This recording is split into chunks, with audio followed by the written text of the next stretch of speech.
Je ne suis pas endettée, mais j'aimerais mettre de côté pour rembourser ma voiture, payer les frais scolaires, voiture et pourquoi pas partir en vacances. Alors, tous les conseils que je donne sont applicables quelle que soit votre situation. Que vous soyez endetté, à la limite du surendettement, surendetté ou pas endetté du tout, mais que vous avez un objectif financier, quel que soit votre objectif financier, tous les conseils que je vous donne fonctionnent. Et la méthodologie, c'est toujours la même. On analyse ses dépenses entre deux salaires pour voir où est passé son argent au centime près.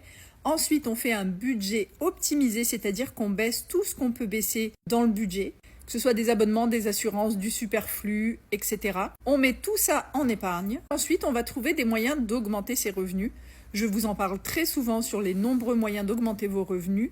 Tout cet argent qui va venir en plus doit aller impérativement en épargne. Pour un objectif financier particulier, que ce soit vous remettre à jour de vos factures en retard, solder un découvert, solder des crédits ou augmenter votre épargne de sécurité ou augmenter votre épargne pour tel ou tel projet.